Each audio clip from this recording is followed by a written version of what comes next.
And welcome to the weekend Primetime. I'm Antonia Hilton along with Eamon Mohideen and Elise Jordan. Catherine is off. We're going to begin tonight with breaking news. We're following the latest developments in the Middle East in the fight to end the war with Iran. Just moments ago, Trump posted on Truth Social, the deal with the Islamic Republic of Iran is now complete. Congratulations to all. I hereby fully authorize the toll-free opening of the Strait of Hormuz and simultaneously herewith authorize the immediate removal of the United States naval blockade. Ships of the world, start your engines, let the oil flow. Also tonight, Pakistan's Prime Minister announced the official signing ceremony will be on Friday, the 19th of June in Switzerland, adding, quote, "We would like to thank the United States of America and the Islamic Republic of Iran for their commitment to finding a diplomatic solution to the conflict." So, Eamon, I have to go first to you to understand this. Gut first reaction is, I think millions of Americans will be relieved to hear that there is a deal here of some kind. But I think there will also be some trepidation, some confusion about the details as they emerge of what's about to happen next. And I think just the ultimate question is, are we better off right now in this moment, you think, than we were when this whole war began? Yeah, I mean, there's a lot to unpack there. And the short answer to your question is no, we are not better off. You know, just on the surface of it, you've had 13 American service members killed. You've had thousands of Iranians, including school children, killed. You've had a region in turmoil, and not to mention the people that have been killed in Lebanon and people killed throughout the Arabian Gulf. So just from a sheer human toll, we are not better off. And the reason why I say we are not better off is because the core questions that all of this was predicated upon. Will Iran have a nuclear program? Will it stop its support for proxies? Will it give up its ballistic weapons? Will it continue to be a threat to the region and to its Arab neighbors? None of those questions have been answered definitively. And so what it really does raise is, well, what has been achieved in this agreement? And it simply brings us back to February 27th, where we were on the eve of this war. You can see a lot of stress in President Trump's post when he says, let the oil flow, right? Because you can clearly see that this was a major issue that had America and the global economy somewhat crippled as a result of this war. And the first thing he does is acknowledge, not signaling anything to the brave American men and women who died in this war, not saying that this was a costly war, but saying to oil companies and to shipping companies, start your engines, let the oil flow. And it gives you a sense of the desperation and the pressure that Donald Trump was facing as a result of this war of choice, not a war of necessity, something that a lot of people said you did not need to do. And that, I think, is the context in which today's agreement is important to kind of keep in mind as we talk about it. I come back to the point that what we want to understand about this deal has not, moved forward. And the reason why I kind of say it like that is, if you go back to February 27th, where the United States was engaging in negotiations with Iran to try to end its nuclear program, we know that is not part of this immediate deal. The framework, as I understand it from speaking to people over the past several days, is that this deal immediately ends the war and at the same time opens the Strait of Hormuz. And the questions about Iran's nuclear program, its enriched uranium, all of that would be discussed over the next 60 days. So the real work begins. Exactly, in a separate track of negotiation. So that's where we are now. We're just going back to February 27th. And to your point, the real negotiations are now going to start over the next 60 days, which can be extended indefinitely so long as the two sides are involved in these talks directly. The Trump administration would argue that, well, they've made a dent in Iran's capabilities, in their weaponry, in their military. What do you think of that claim, given that we saw actually a pretty robust drone capability that we knew that Iran had, but had not exercised in the region in the way it did during this war? Yeah, it's a really good point. And there's a few things that I would kind of tackle with that. One is, I think it was just a week ago that the Iranians shot down an Apache helicopter right over the Straits of Hormuz. With a drone. With a drone. And then on top of that, they attacked Israel just a couple of days as well. I think it was last week as well when they attacked Israel with drones. They attacked Kuwait a week ago and killed a civilian there at the airport there. So whether or not you want to kind of get into the semantics of what the administration is, we destroyed their Navy, we destroyed their military, we destroyed whatever it is, true. but Iran is still capable of inflicting damage on our Arab allies, on us, and on Israel. So the reality is Iran may have been weakened as a result of this war, true, but at the same time, it still has an unbelievable capability to inflict a lot of damage on us. So I wouldn't take a lot of value in what Donald Trump is saying about how much we've degraded Iran's capability. But I go back to February 27th, which was prior to that, Iran had not attacked its Arab neighbors. It did not have leverage over the Strait of Hormuz.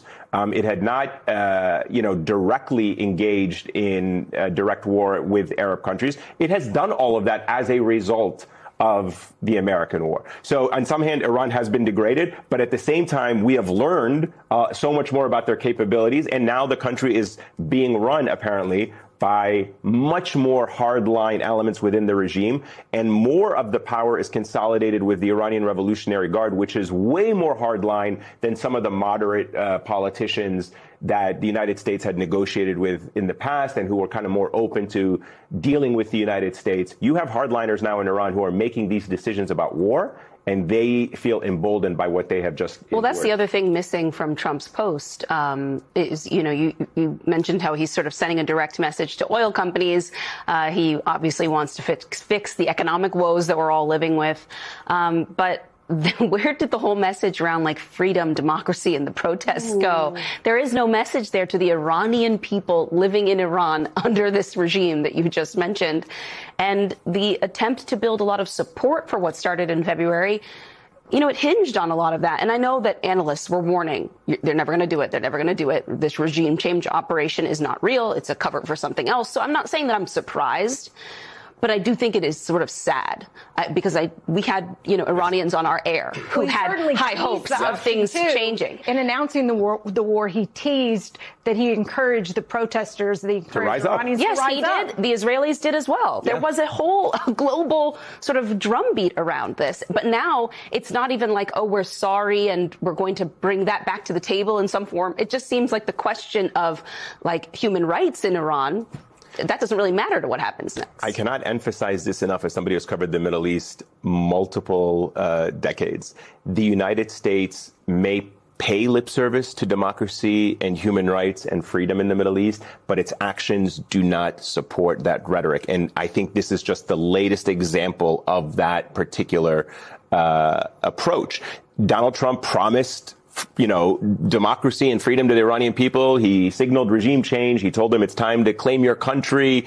The Israeli prime minister did the same exact thing, only to see that the United States government, and to be specific, this Trump administration, I would go so far as saying betraying the aspirations and the hopes of the Iranian people who risked their lives back in January and for the past several years in rising up. You got the Women Life Freedom Movement, the Green Movement before that, many movements within Iran who have aspired for democratic reform in that country, who are hinging their hopes on the U.S. and doing something, failing to follow through with it this time around as well.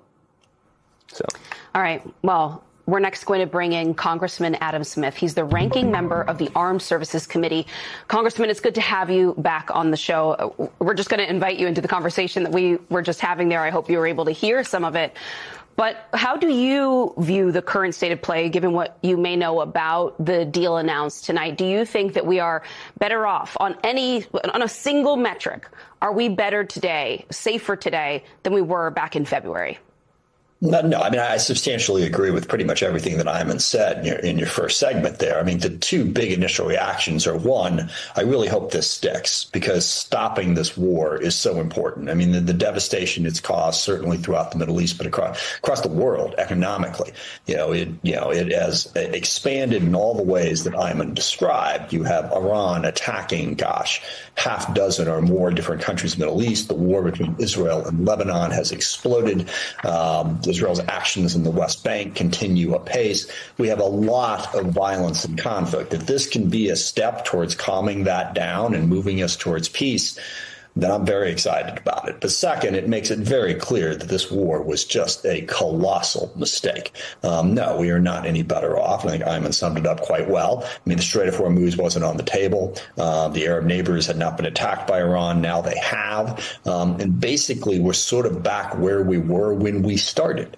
No clear nuclear deal. And all we've done is reopened a strait that, well, sorry, we haven't done this yet. If this plays out, which is still an open question, even if it plays out, all we've done is reopen a strait that was open in the first place. So, and I want to get at one quick thing. The core problem here with Netanyahu and Trump is they seem to think that they can vanquish all of their enemies, that whatever conflict they face, if they simply apply enough force, they will break Hezbollah, they will break Hamas, they will break Iran, and then we'll get everything we want.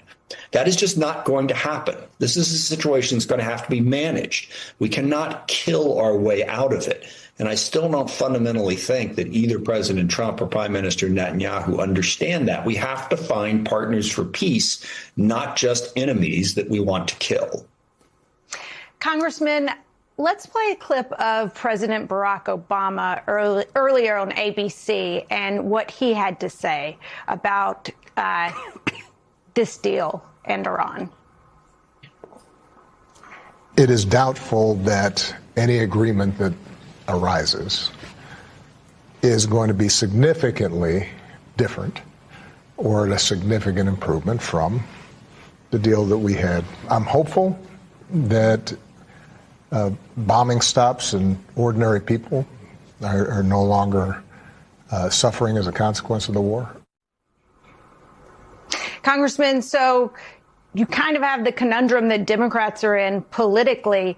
The good thing for the world is that this deal is reached and that the war is contained and hopefully we can go back to where we were before. But it didn't accomplish anything except, putting us in this worst position and showing us the capabilities that Iran has with drone warfare. And because it's Trump, though, Republicans are probably going to be okay with giving Iran some money. They're going to say this is the most incredible accomplishment the world has ever seen. And they'll just basically flush the flat facts down the toilet and just say what they ever want to do. And I hope that we hold them to the facts on this. And this was always the problem with Iran. I remember back, and I was a strong supporter of the JCPOA, and a lot of people were critical of it. Well, it doesn't do anything about their ballistic missile program. It doesn't do anything about their support for terrorist proxies. There was nothing on the table that was going to address those issues. Iran is a nation of 93 million people with a hardcore Islamic regime that is dug in and not something that you can simply remove, which means you're going to have to deal with them. And President Obama was the first president to actually accept that reality. I think Fareed Zakaria wrote a piece a couple weeks ago about how the fundamental conflict with U.S. and Iran is we were always on the one hand saying, we'd be better off if they were gone. On the other hand, we were trying to deal with them, and you really can't do both. Okay, you can't be trying to completely remove a regime and at the same time work with them. And President Obama accepted the fact that they were a fact of life, not one that we're happy about. I know, 47 years worth of conflict. They have supported Hezbollah and Hamas. They are dutifully trying to eliminate the state of Israel. All of that. We don't have a plan on the table to eliminate them, so we had better come up with a plan to deter them and deal with them. And sadly, on February 27th, we were as close as we've ever been. Okay, and part of this is you do have to fight sometimes. Don't misunderstand what I'm saying. I understand that Israel had to make sure that they contained that threat, but they had done that as of February 27th. Iran was in the weakest position they had been in. We were in a position to negotiate a decent deal, and instead Netanyahu and Trump decided, no, I think we can do this one quick strike and they'll be gone. And the depths of the stupidity in reaching that conclusion just cannot be adequately plumbed. Congressman, let me ask you about that situation, the relationship between America and Israel right now, because there is the concern that Israel could play spoiler to this. From what we understand, and certainly from what I've learned about this deal, the Iranians want to include Lebanon in that agreement. Donald Trump has hinted that he will incorporate Lebanon to the extent that he can. But he's also called reporters today, or at least he spoke to reporters today, which he often does whenever he wants to try to tout an achievement and a success. And he's expressed his frustrations with Benjamin Netanyahu about the strike in southern Beirut today. Are you concerned that the Prime Minister of Israel could play spoiler to this and try to engulf Lebanon in this war, so much so that Iran feels the need or compelled to respond? Yeah, absolutely. And it's Netanyahu, it's the extremists that he put into his cabinet. To have Smotrich and Ben-Gvir in that cabinet, hell-bent on endless war throughout the region, is a major impediment to peace. And again, Hezbollah weakened as they had been, in decades. And the Lebanese government anxious to try to work for an alternative to having Hezbollah, having the amount of power they do. And this was an opportunity for the Israeli government to work with the Lebanese government, with our support, with the Lebanese armed forces, not to eliminate Hezbollah. The idea that you're going to somehow be able to completely disarm them and eliminate them has always been a fantasy, but you can weaken them, but you can only weaken them if you build up the alternative. And the alternative is the Lebanese government, the Lebanese people, the Lebanese armed forces who don't like Hezbollah. But Israel's going to have to accept some risk. Okay, Hezbollah's not going away if they're going to get to peace. Otherwise, they're looking at an endless war and an endless conflict because Hezbollah and other forces, they just keep rebuilding and keep attacking Israel in different ways. So I'm very worried about it. I think President Trump better be strong and say we need a ceasefire in Lebanon, too.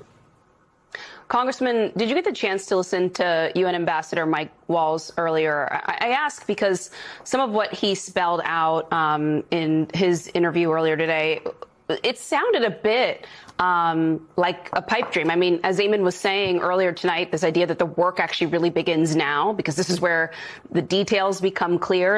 All these challenges will have to be actually worked out across some kind of table. He was sort of confidently projecting, for example, that Iran is ready to give up support of its proxies. And that fact alone just doesn't seem believable to anyone who has been. It's not. Yeah, I mean, look, and again, to come back to my central point, which I made longer than I would have liked, that Trump still imagines that somehow he's just going to completely smash Iran. They're not going to be able to do anything. And that's what undermined the JCPOA, was the notion that, they made the perfect the enemy of the good. Iran's going to be a problem. I understand that. But we need to figure out a way to deter them. And I think this is what Trump has been saying for 2 months. We have a deal, right? How many times has he said that? But he's gone beyond saying we have a deal. He said Iran has agreed to everything. They're going to open up the strait. They're going to get rid of their nuclear weapons. They're going to stop supporting proxies. You're right. It is sort of like a wish fulfillment strategy, where if they say it out loud, that's going to make it so. It's not going to happen. We are going to have to work together with partners in the region to deter the bad behavior of Iran. We are not going to be able to destroy it militarily. Now, I think we got enough partners, we got enough capabilities that we can deter it and we can contain that risk. But as long as Mike Walls and others continue to fantasize that somehow we're going to apply enough force to eliminate the Iranian threat, this peace agreement is going to be on very fragile ground. Yeah, and to your point, Congressman, the oil Brent prices, future prices, seem to be reacting to the news coming out of Iran. They're down almost 4% to $81 per barrel, which I guess is a big sign that the markets are welcoming the news coming out of the region this evening. Congressman Adam Smith, it's always a pleasure to have you on. So thank you so much, sir, for joining us. We're going to squeeze in a quick break. When we come back, we're going to continue more with our breaking news coverage out of Iran. You are watching the Weekend Primetime on MS Now. How many Spotify accounts are you paying for? Breaking news coming out of the Middle East this evening. President Trump posting on Truth Social that a deal with Iran has been reached. We are still, of course, waiting for more information about the terms of that deal, and Iran is expected to release a statement shortly. Here's Vice President J.D. Vance on the deal just moments ago. This is the immediate opening of the Straits of Hormuz and, of course, the lifting of the naval blockade that we've had on Iran along with it.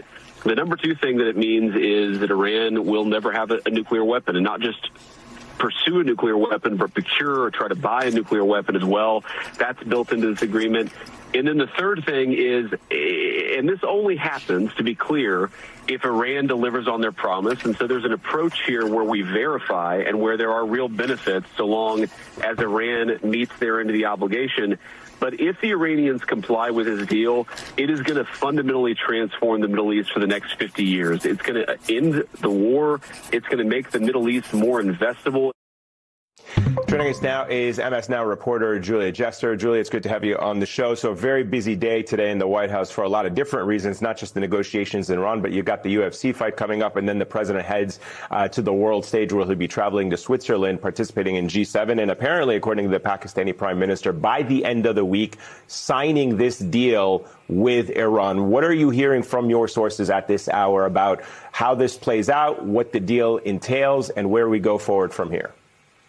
Well, as you mentioned, Friday appears to be the big day. J.D. Vance, the vice president, signaling that he would be present for it. Unsure if POTUS will attend as well, but the Pakistanis tagged the negotiators in the announcement of this deal, include Witkoff and Kushner, and it has been a long time coming, and we have not seen the text of this agreement. Reminder, this is an agreement, a memorandum of understanding, as the administration characterized it, that would then lead to multiple days, weeks of technical talks to work out the finer details. But in the announcement, it's notable that it said the permanent cessation of hostilities in the Middle East, including Lebanon. So that would include the Israeli-Lebanon front that has been a thorn in the side of these Iran peace negotiations. The Trump administration saying that these are on two separate tracks, but now they seem to be combined. But what we do know about this deal is,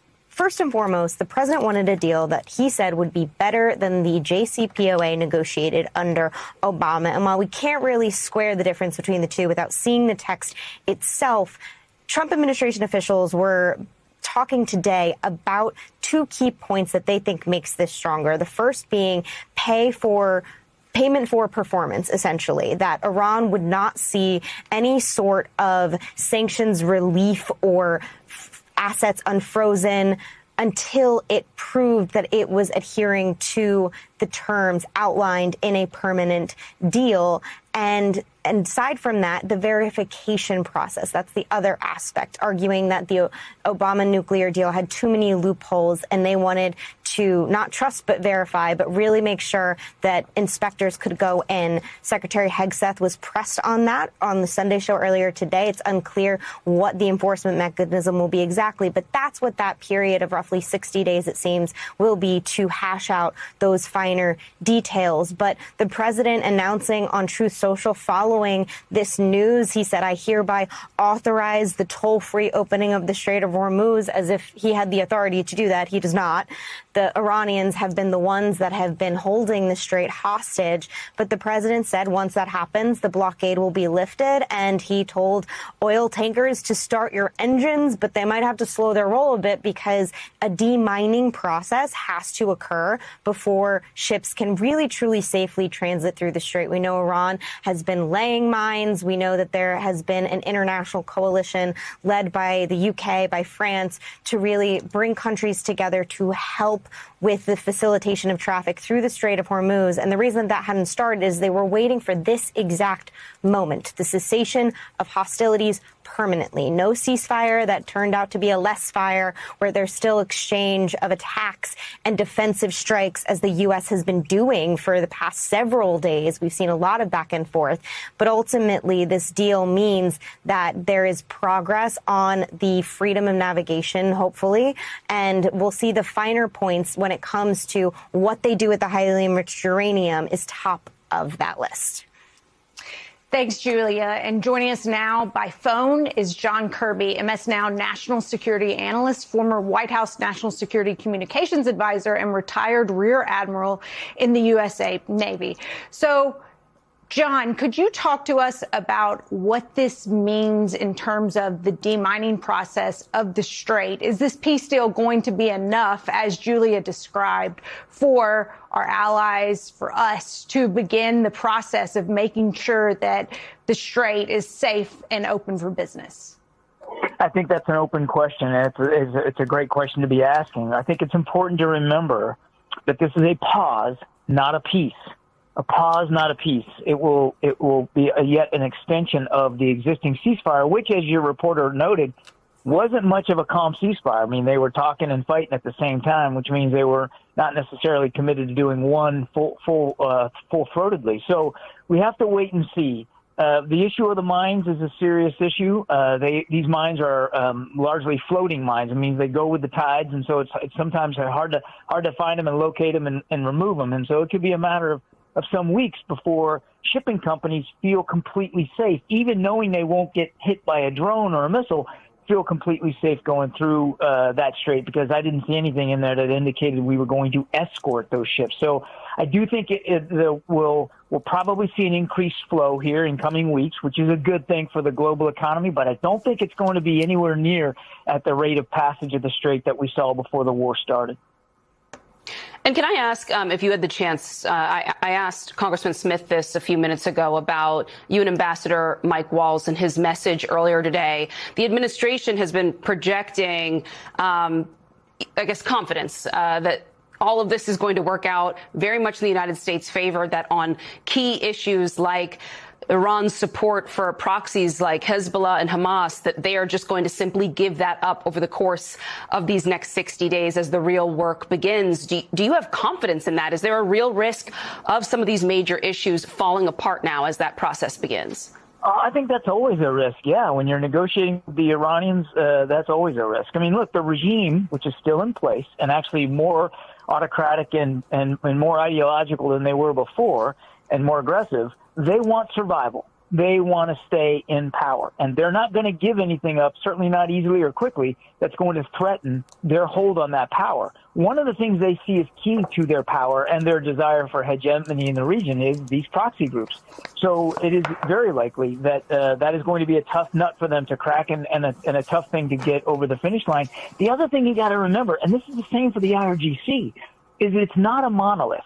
These proxies, yes, they rely on Iranian support and weapons and funding and, of course, training. But they also operate sort of semi-independently, and they don't always do everything Tehran wants them to do. So even if the regime were to agree, and I don't think that they will readily agree, but let's just say they did, I don't think they have perfect control over these proxies and what they do. So it's potentially still a very dangerous situation.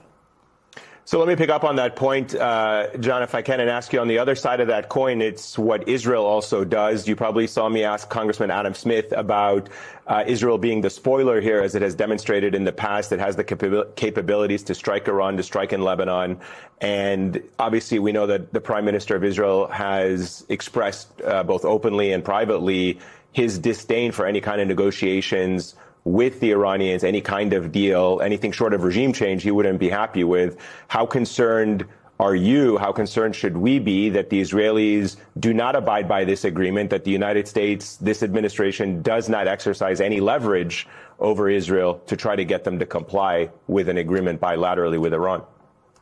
Man, you brought up a really key issue, and I hope it's a key issue that people are talking about and thinking about in the days and weeks ahead. Because Israel is our only ally in this war, the only other country actively participating in it, and they have their own national security interests to look after. A nuclear Iran is a national security threat to the United States. To the Israelis, it's an existential threat. And their support for Hezbollah and the fighting that Hezbollah continues to be capable of, that also represents an existential threat to the people of Israel, certainly to the people that live in the north. And that's why you hear Prime Minister Netanyahu not be a full-throated supporter of a peace deal with Iran, because in his mind, the war's not over until the regime is toppled and they have absolutely zero capacity and ability to produce a nuclear weapon. And we are a long way from that. So Israel could be the spoiler. I can guarantee you they're going to be waiting very, very closely, watching very closely to see what the details of this agreement are. And they could actually potentially bring it all to naught if it doesn't meet their national security interests, and if they decide to continue to pursue operations against Hezbollah, Hamas, maybe the Houthis, and certainly in Tehran. And that is a distinct possibility. They have their own, again, interests at stake here, and they will, as you would expect Prime Minister Netanyahu to do, look after those interests first and foremost, regardless of what President Trump decides to agree to. John, we do have a new President Trump Truth Social on the opening of the Strait. And here's what he says. He says, this great deal will bring peace and security to the whole region. Many presidents have tried to make peace with Iran and all have failed before me. The leaders of the region have for the first time found a president who can help them achieve real peace. With the opening of the Strait upon the signing of the deal on Friday for purposes of mine removal, oil will flow on both ends again for the region and the world, ! President Donald J. Trump. What's your reaction to that Truth Social? Well, look, we all should want President Trump to be successful here in securing our national interest in the region. That's of course beyond question. But I would tell you, just from my limited understanding, and we don't have the deal, we can't see the details of it, but from my limited understanding of where we were going, this is a pause, not a peace. And so to characterize this as a peace is disingenuous and probably not fully truthful with the American people. This is not an end to the war specifically.